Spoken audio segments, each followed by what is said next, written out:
Good evening. My name is Casey Welby, and I'm a senior at the University of Scranton. My majors are classical languages and history. I am also this year a student fellow at the Slattery Center, working on a research project about varieties of medieval manuscripts up to 1700 CE. I am Catholic because my parents are Catholic, and they sent me to Catholic grade school, high school, and now college.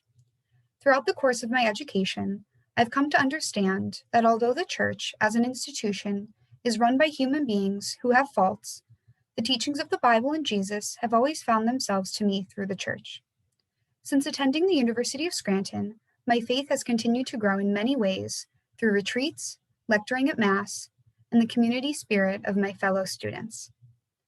Tonight we have the pleasure of hosting Massimo Faggioli, a church historian, professor of theology and religious studies at Villanova University.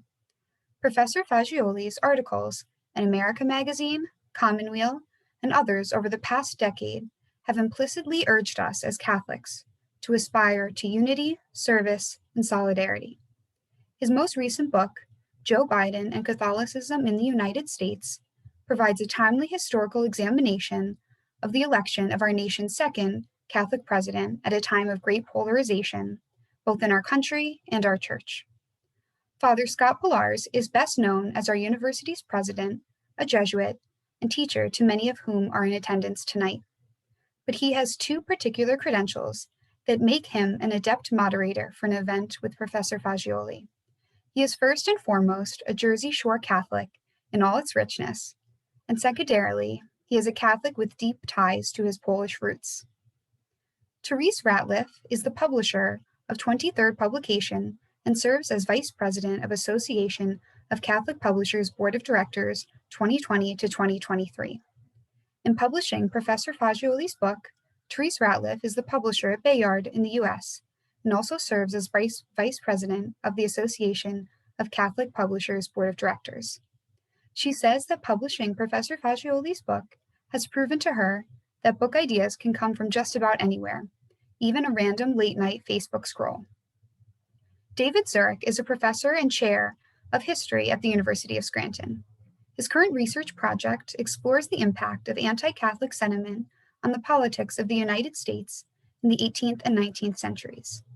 He has lived in the Northeast Pennsylvania in the last 12 years, but it is only recently that in the past 36 hours that he has seriously considered contemplating breaking down and buying a snowblower. Therese Ratliff, Father Pilarz, Dr. Zurich, and Professor Faggioli, we turn it over to you.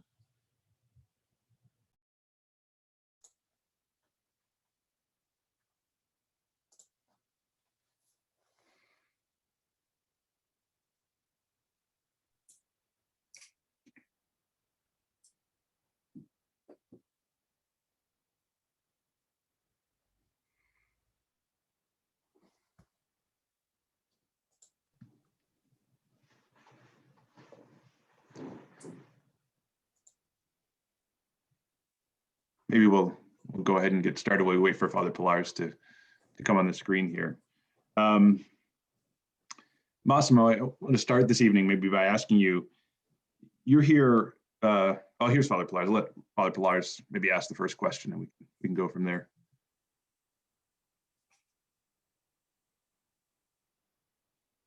I think. Yeah, I don't know that we're getting the audio. Right.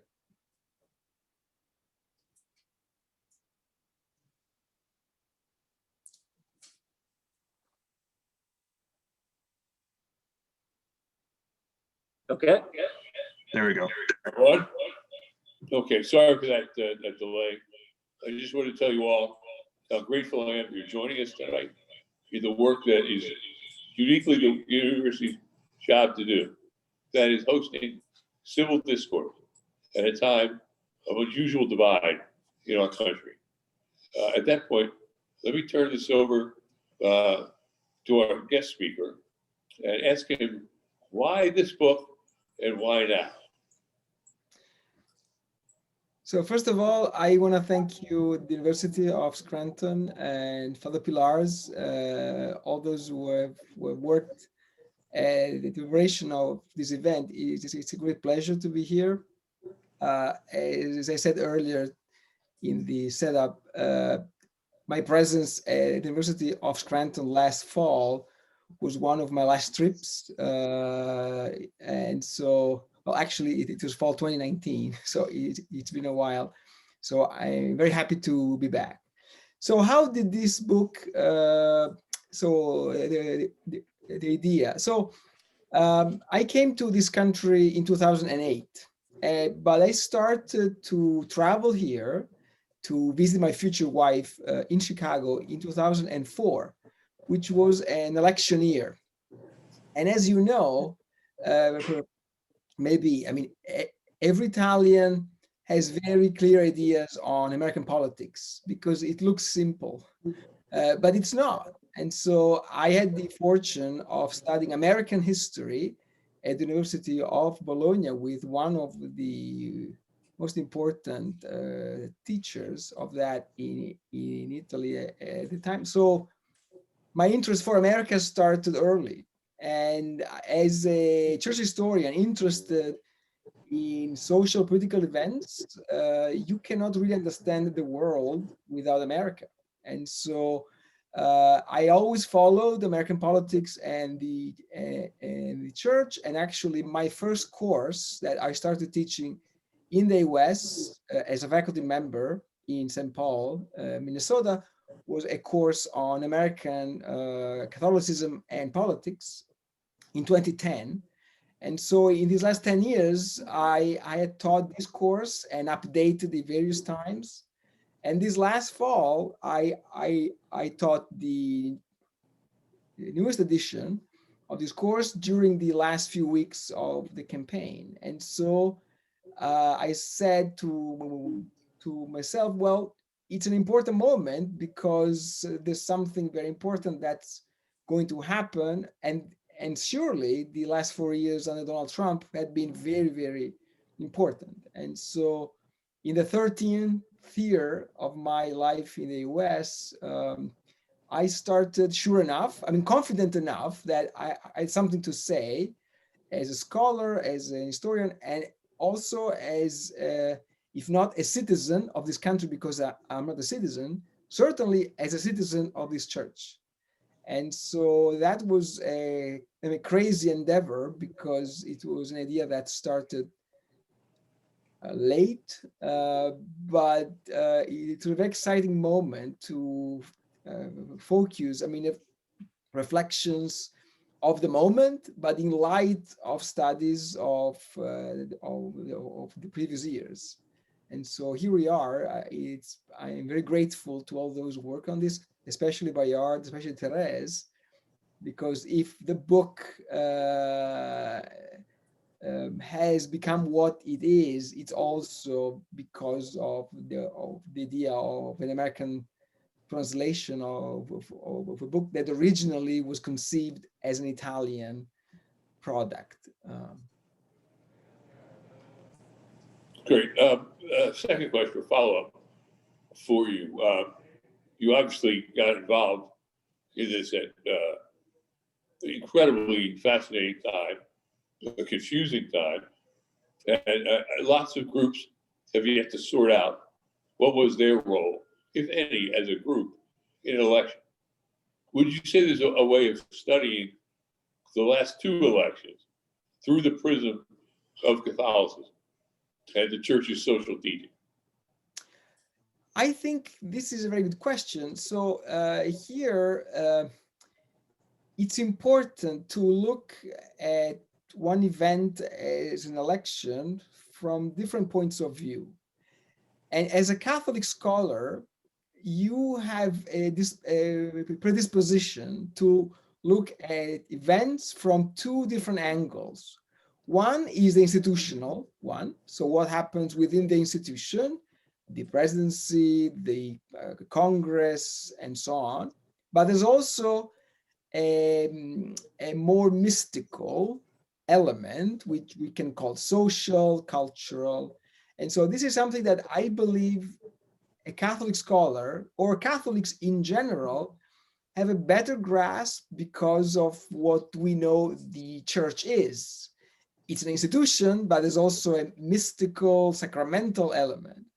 And so here, I believe something happened in this country, in the Catholic Church, in these last few years, and two key moments were the election of 2016 and the election of 2020, which I was happy, I mean, lucky to follow from here in a context of a very particular moment of focus for myself personally as a scholar of the pontificate of Pope Francis. And so if one focuses on Pope Francis, what kind of Catholic he is, what kind of citizen of the world he is, you start to understand what kind of person Donald Trump is and Joe Biden is.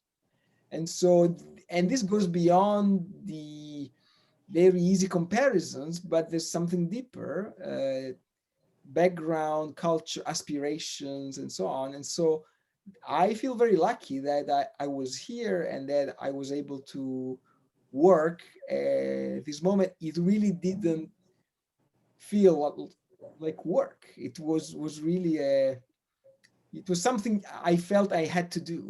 And so it didn't look a burden, but something as a release or a liberation for me of so much tension, honestly, of these last 4 years that I was able to put into this book. Maybe just one a little more bit question. of, go ahead, Father. I feel I have to ask. As you studied the political landscape in Scranton against the political landscape anywhere else in America, did you find a uniqueness to what we're about? It's unique in many senses. I think there's one unique thing of this country that has produced unique effects in the Catholic Church, which is this, that a political system based on two parties has created two worlds and unfortunately two kinds of Catholic churches. And this is unique, it's uniquely unnatural. And this really is an additional burden on a church that historically has struggled to understand democratic culture, so what democracy is. And in this country, democracy, because of this two-party system, is at risk of being reduced to Manichaeism. And so here, democracy is much more complicated. And so this is, I believe, the most important uniqueness of this country in this moment, which has a very particular kind of effect on the Catholic Church at every level, national, but also local, in a parish, in a Catholic school also. So this is what I would say. Okay, thank you. Thank you. Oh, well, with that, maybe we'll start to turn to the history a little bit. You know, a lot of times when people think of a history of anti-Catholicism in the United States, you know, they'll think back to the sort of colonial anti-Catholic sentiment, certainly to the know-nothings of the mid-19th century and the violence and the attacks that occurred then. But you know, people don't necessarily maintain a sense of that vitriolic anti-Catholicism that Al Smith faced in 1928 when he's running for president. So Massimo, maybe you could talk a little bit just to give the audience a sense of what Al Smith was up against when he was running for president in 1928.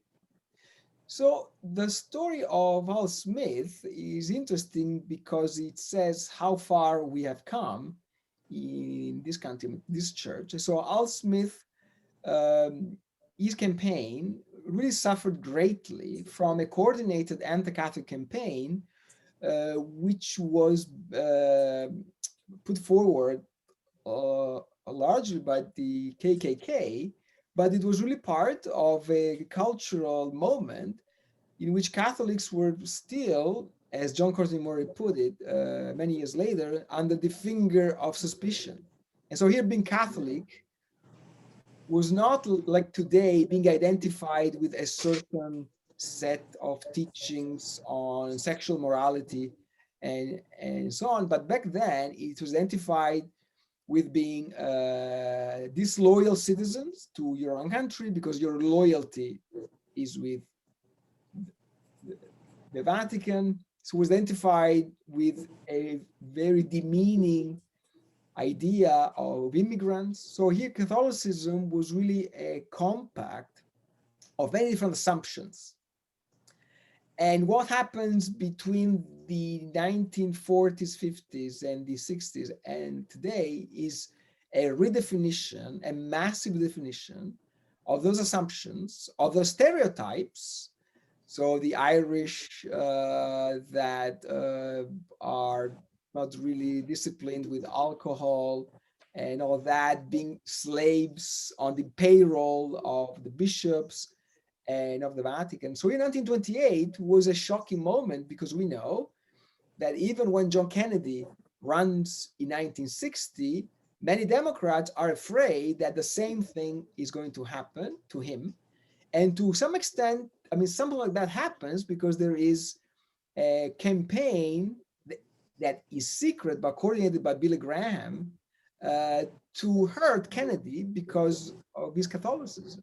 And so that is a significant part of the history of the Catholic Church in this country, which is something that I personally learned about 10 years ago when I started reading all this, because so there in Europe there is a history of anti-clericalism that's very different from anti-Catholicism. So it's a whole different animal. And so this is an integral part of American history and of this church. And it sounds very far from our experience, but actually the history of Catholics running for president begins with Al Smith. And so it's an essential point of departure. Maybe a follow-up a little bit on the differences between Smith and Kennedy. Smith comes from that same sort of working class background that Biden does. How much of a role do you think Kennedy's sort of much higher social status or at least wealth status played into the success he had when he ran in 1960? It certainly played a role because it was hard to paint Kennedy with the same brush of the same Irish immigrant culture with which Al Smith had been painted. And so here there's a good definition that has been given to Kennedy's way of handling his identity, was that Kennedy was about not belonging to any particular group, any particular culture, any particular. So that was certainly an important factor, but it was more generally something that was experienced by many Catholics in this country because of what had happened to that portion of the US population after World War II, GI Bill, and all that. So here Kennedy was a particularly luminous example of how far Catholics had gone, but it was certainly identifying something bigger, so that Catholicism was no longer the same of the 1920s or of the late 19th century. So I believe Kennedy was able to handle that also because he understood he had a problem with his Catholicism, and he addressed that very directly. So it didn't happen only magically or by accident. There was a conscious choice to tackle that issue at a very high intellectual level and with a very convincing philosophical argument, political argument. And so that was one evidence of how Catholics had become good in handling their own biases, against them. And so that was also the Kennedy moment, was himself as a person, as a member of that dynasty, but also a sophisticated intellectual. Someone who understood that there was something intellectual to be addressed. I guess also just of that moment of the 1960s of Kennedy representing that change or evolution in the church. that in some ways I think sets up Vatican II. So maybe, especially given sort of Joe Biden's connection to a Vatican II worldview, maybe talk a little bit about Vatican II, and then we can talk a little bit later about how that connects to maybe Biden's approach to governing and his Catholic faith. So maybe just a little bit on Vatican II. Sure. So here Kennedy runs in 1960 when Vatican II is still being prepared. And the most important discussions and documents for American Catholics will be addressed at Vatican II only after he's elected, actually after he's been assassinated. And so here Kennedy was impressive because he could anticipate, and in some sense, he was a prophet of what was going to happen in the Catholic Church, because the biggest bias against him was that you are a member of a church that doesn't believe in freedom, in democracy, and so on. And so 1960 is still very early for that, because Vatican II talks about that in 63, 64, 65. And so here Vatican II is a moment of completion of some trajectories that we can see in Kennedy actually much earlier than in the Vatican, or than in Rome, or than in the US bishops. And so here, I mean, lately in this country, there has been some kind of, critical reassessment of how Catholic Kennedy was. I believe this is ingenuous or disingenuous, because actually Kennedy was saying something that the Vatican II itself would say in different words 4 or 5 years later. And so here it's not purely a political moment, Kennedy's election. It's much more, I think. Good, thank you. Therese and Massimo, maybe before we dive into Biden and his connection to this, I'm just curious a little bit about process. What was the process like scrambling to, once Biden wins, right, it's time to get the book out. And as somebody who, historians, we tend to take a long time publishing and writing. So maybe talk about that experience of getting this book out and making it timely. Well, from a publisher's point of view, it was both thrilling and hair-raising to be working on a book in real time, so to speak. Things were unfolding. Massimo and I first made contact about this book in early November. We had our first chapter come in on November 24th, and Massimo was writing chapter by chapter in Italian, as he said. And so we had that translated, came back, got edited, went back to Massimo to be reviewed. We finally got our final collection of the chapters together and sent those off as a galley to reviewers and to endorsers. And we went to press with the final version on January 5th. So during that 1 month period, there was just a flurry of emails and communications between all of us on the team, and wanting to make that January 20th release date. And so, from a publishing perspective, you could say it was a very Biden Christmas. That is an impressive and ambitious timeline. So I'm in awe of both of your work to get this out in that kind of a timetable. Well, and Massimo really deserves the lion's share of the credit here. He was wonderful to work with and very, very responsive in getting back to suggestions and questions. And so, this is really a testament to his deep scholarship and knowledge of this topic. Right. Maybe we'll transition then into Biden's presidency and maybe what to expect. So maybe Massimo, you could speak. Everybody on the Zoom call tonight has some connection to Scranton, and certainly Joe Biden has a connection to Scranton.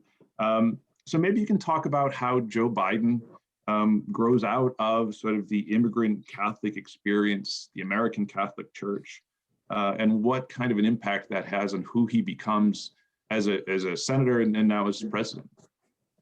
So as I say in the book, Biden is a synthesis of an old Catholicism of the 20th century, cradle Catholic, coming from the Catholic ghetto, as it was called, and of a new Catholicism, which is much more diverse, is much more compromised in a good sense with a more secular culture and so on. So here, I believe that his biography as a person and as a politician is interesting because it describes, I mean, visually almost, a trajectory of what American Catholicism has done in one century. I mean, mid 20th century or early 21st century. And so here, what I found fascinating on Joe Biden as a scholar who, before coming to the United States, in Italy, has studied some Catholic politicians. So I saw some similarities, and my fascination with him as a Catholic is this, is that we live in a time when being Catholic, it's about finding your own niche. So what kind of Catholic are you? A liberal, a traditionalist, radical, and so on. So here Joe Biden is Catholic without branding that's necessary. So this is fascinating because this is really the old Catholic culture where you are, first of all, a member of the Catholic Church. And there's really no need to define yourself in an idiosyncratic way that defines you mostly per opposition against other Catholics that are your, I mean, antagonistic point of reference. And so this is, I believe, fascinating. It's the first thing. And second, he's a Catholic that has gone through massive changes. I mean, not only in the sociology, but also in what kind of issues a Catholic in the public square needs to face. And so there's the issue of, I mean, life issues, as we all know, it's the defining for many still. So, but there's the issue of race, international issues, state government, economy. And so it is fascinating to see this path and how he has gone through this in a way that I believe shows a certain fidelity to his Catholic roots in a context in which being a Catholic in politics has changed meaning so much because the very fact that he's the second Catholic president, but actually is the first one who never had to hide his Catholicism. And so this is massively important to understand what happened to this country and to his church also. Well, Massimo, if I might ask a question, kind of rooted and grounded in the experience of living in Scranton, being out for 11 years, all in, which is 1 year, I believe, longer than Joe Biden did. But I want to talk about the intersection in a place like Scranton, but could be almost anywhere. The intersection between faith and ethnicity. I venture a guess that in 1960, it would have been very difficult for a Polish American or an Italian American to run for the highest office in the country. So I know this is a very complicated question, but we've had two Irish Catholics as the only two representatives. Off the top of my head, I can think of maybe one or two ran for vice president, starting with she ran for vice president with Ferraro, Geraldine Ferraro, and maybe one other. I'm not sure of, but how do you see that intersection? Well, so this is no taboo. I mean, we know that. I mean, all four Catholic candidates for president were all of Irish descent. They were all coming from the East Coast. They were all Democrats. So they're all men, white men. And so this is very evident. And so, but again, so this is interesting because as an Italian, I have learned, well, being here that Italians became white in some sense, or much later than the Irish, for example. So here, the American history is a history of integration and of delayed integration and of different moments and so on. So here, I believe Joe Biden's election is interesting because I don't think that the next Catholic running for president will be a white male of Irish descent. It's possible, but it's not necessary, as it has been necessary until now. And so, and this is something Joe Biden, I believe, knows exactly well, very well, that he's on the threshold of an old history and of a new one.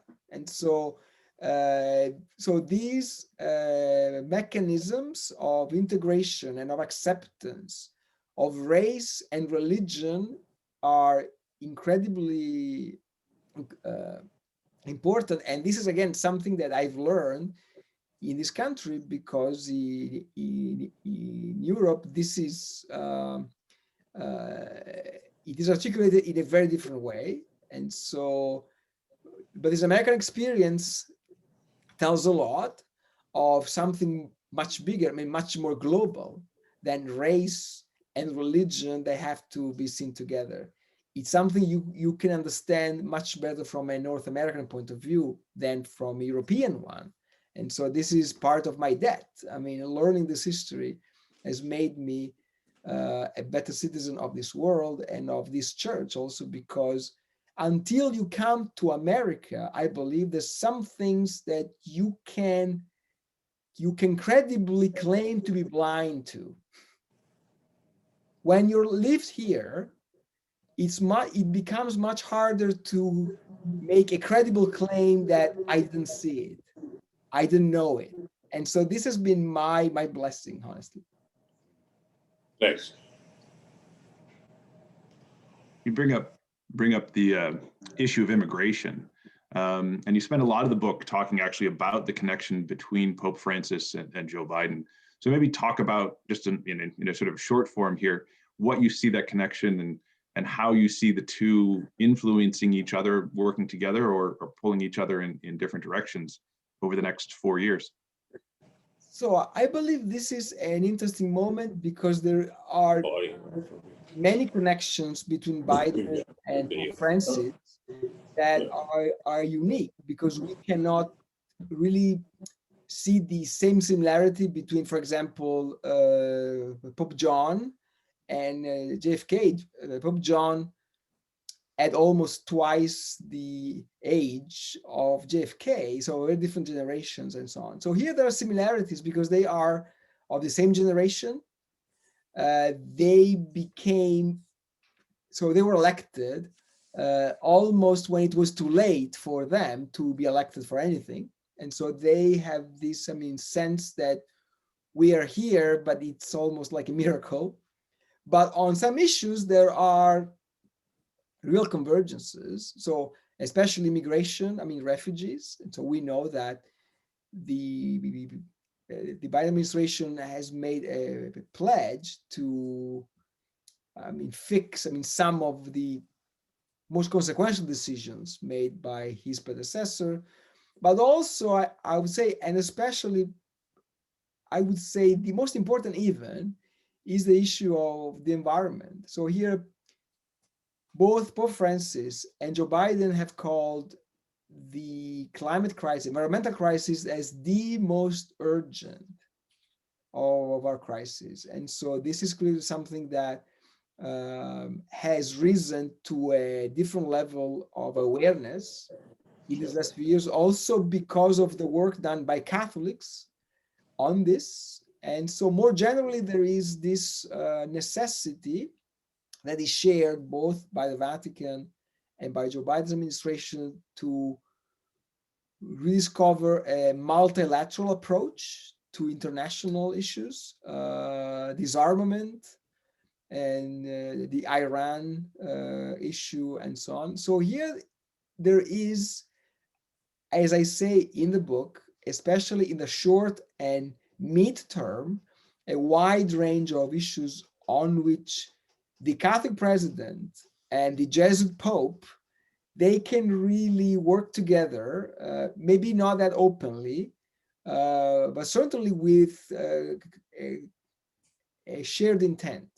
And then there are, I believe, on the long term, a few issues on which historically the Vatican and the United States had very different opinions and different interpretations and different needs, and they will emerge. But I believe that the urgency of the climate crisis and of the migrants and refugee crisis will come first, and that will set the tone, I think, for this whole administration. Another point you make in the book is sort of about the sort of an almost sort of Catholic empire and an American empire that are in the 21st century trying to sort of reimagine themselves or find a purpose for themselves. Do you think, given that we have Pope Francis as Pope and Joe Biden as president, that those shared interests and those shared goals can help both of those, what you identify as sort of empires, find common cause and find a new way forward together? Or do you think there's still sort of this identity crisis in both the church and in the United States, and that might cause problems as how they try to find a way forward? So I think that they both are going through a deep crisis of role, of identity, of what's our mission here. They share one item on this issue of who we are, which is this, that both Catholicism and the United States are no longer going to be dominated by a European white culture. And so this is a necessary exit, that it's not even in their power to refuse that. It's in the numbers, it's in the cards. And so this is going to happen. And so we will see how they will articulate. So, I mean, both have this huge issue on the horizon of pivoting towards Asia, and it's going to happen in a very different way. So with China, for example, the Vatican has certain interests and can do and say certain things which are very different from what the United States can do. The biggest difference probably is about the perception towards Latin America. And so during the year of John Paul II, I mean, John Paul II and Ronald Reagan had a fundamental understanding that in Latin America, liberation theology and communism were making common cause, and it was a problem. It's much harder to see Joe Biden and Pope Francis have a similar understanding of Latin America. This is obvious. And so I believe that this is, in a certain sense, a new age of empires. So because we have this, I mean, Vatican Catholic, I mean, understanding of the world. So there's the American non-empire empire. And then there's China, which is much more about being imperial than about communism, and Russia, no longer communist, but certainly so this is a new age globally for very strong claims on the world. And certainly, if you want to have a Catholic understanding of this moment, you must really take into account what is the vision of a Catholic president, and much more than Russia or China or India. So I privilege that particular corner of the world in a very shifting situation of the tectonic plaques that are moving, and we will have to see how they move, because this is an ongoing process. And looking back at parallels with Al Smith and Joe Biden again, or its differences in some ways. Al Smith, when he ran, had the Catholic vote sort of squarely in his corner. Joe Biden is looking at a very different sort of Catholic population. I think there's no single block of the Catholic vote anymore. I think, the Catholic identities are sort of so divided. How do you think both Joe Biden and Pope Francis can deal, at least with American Catholics, with those divides, and how do they move forward? Well, the Catholic divide is a defining feature of this church now. It's no longer something that we can identify with an election cycle. And I believe not even with one particular pope, because I don't see this polarized Catholicism recovering magically its unity with the next pope, whoever he is. And so this is going to be with us for a long time. So one problem that Pope Francis doesn't have is re-election or midterm elections. And so this is clearly something that is more of a concern for a statesman. But it's similar. So here, what is fundamentally different between Joe Biden and John Kennedy was that for Kennedy, his Catholicism was a problem for the country, but not for his church. For Joe Biden, his Catholicism is a problem not for the country, but for many in his own church. And so this, I believe, is going to be a permanent feature, and it can take one issue as defining, which is now abortion, for example, but there are many other issues, women's in the church, and so on. So they will have to deal with that in very different ways. I mean, Pope Francis can have a very long term, his successor next century, and so on, which is really not something a politician can count on. And so that will be interesting.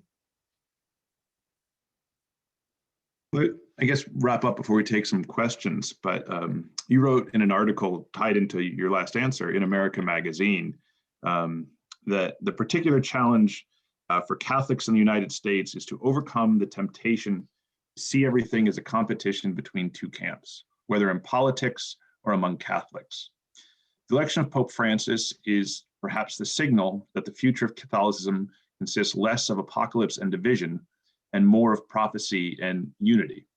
So maybe before we take some questions, maybe if you could just give us what is your hope, given your sort of study of this and the study of the past and the relationship, what is your hope for the church, for our nation, and for President Biden? Well, it's a big question. I mean, I really hope that the church can become the symbol of a possible reconciliation in the church, because I don't believe there's a possible reconciliation in the country or in the world if one single church is not reconciled. And so here reconciling doesn't mean, I mean, agreeing on everything. It means that you agree on certain ways and instruments and moments to rediscover your unity. And so this is, I believe, the Catholic Church can do that because of its fundamental, sacramental nature. So there is something in the rituals and liturgies and symbols that can be much more powerful than any political statement or any institutional moment. And so that's what I really hope, because this is something that can be done, certainly not by the president, because he will have a bigger fish to fry, but as a church, we have seen that happening in other countries, other moments, and it can happen again. Good, thank you.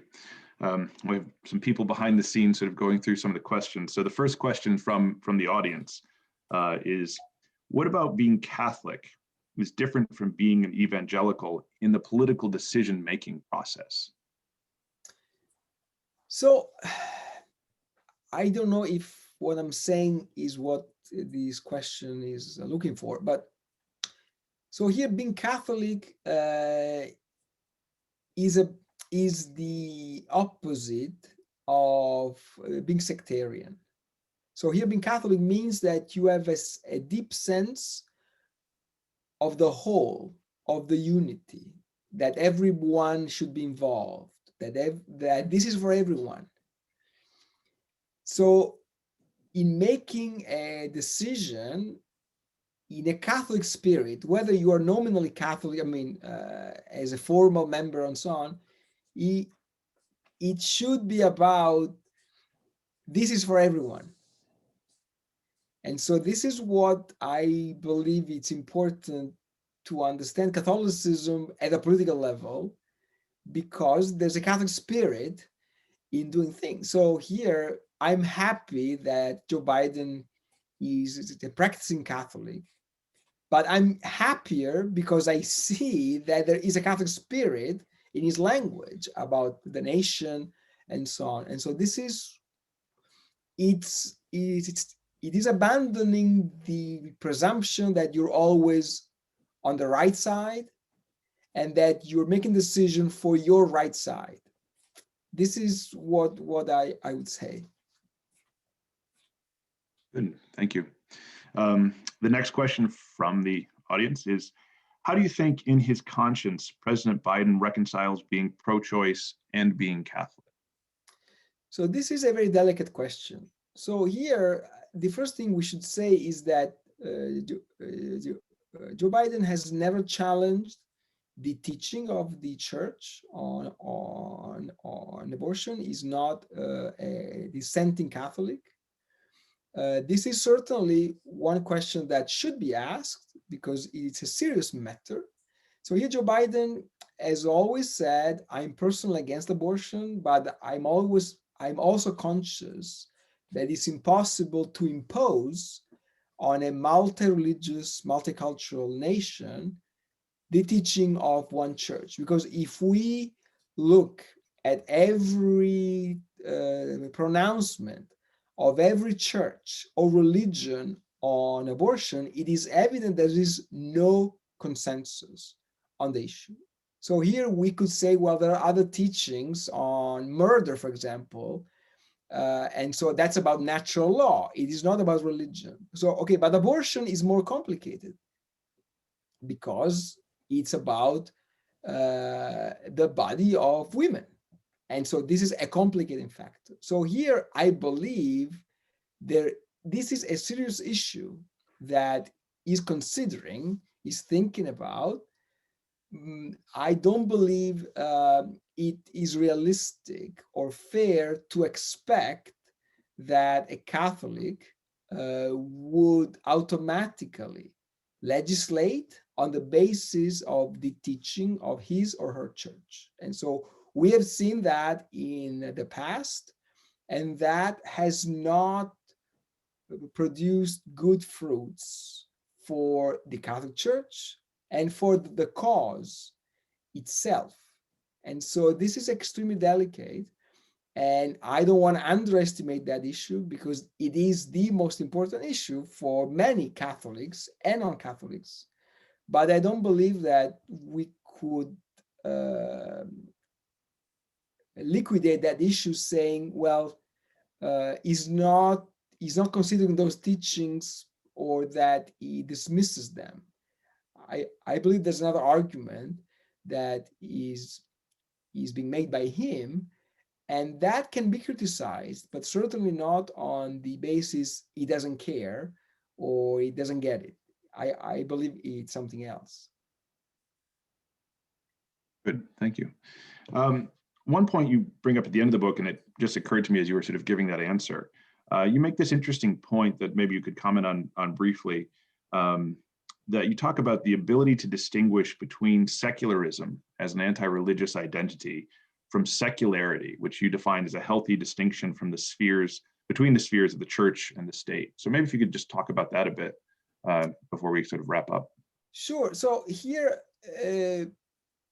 the most important challenge for the church these days, especially, is how to live in a modern, pluralistic, multi-religious, multicultural nation and world.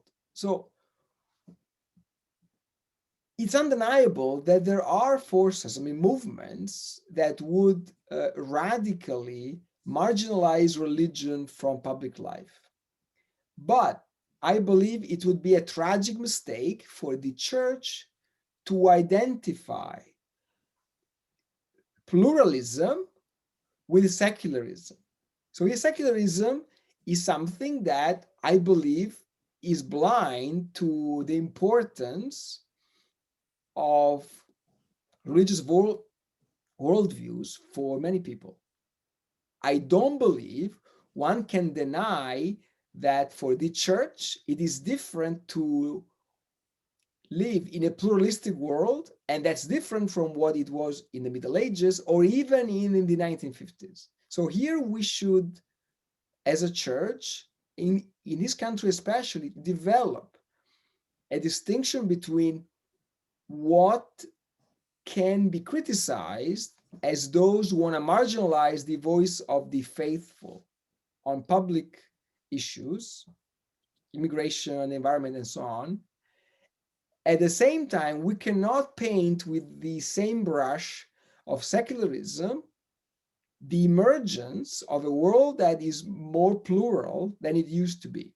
So here, I can criticize sometimes, those voices who ignore that not all voices who expect of the church more respect of other voices, they are not necessarily secularists. And so they may be pluralist and not secularist. And so this is something that is really part of the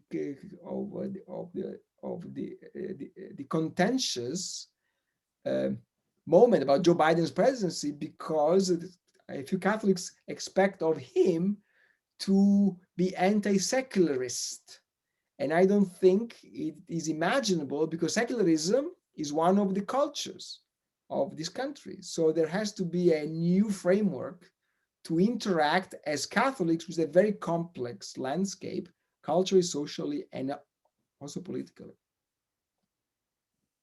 Thank you. Last question from the audience. I think it's apt and important. Does President Biden have a copy of the book yet? Diplomatically, we are sure that it's getting to him. So we don't have proof of that, but we have faith that things not seen exist. And so we know it's happening. Well, thank you very much. And so I'd like to turn it over to Father Pilarz, but I just want to say thank you for being with us tonight. I really appreciate it. And I really did enjoy the book. So thank you so much for being with us. And with that, we'll turn over to Father Pilarz. Father. Thank you very much. Hey, thanks. And again, I want to underscore your words of gratitude to our guest.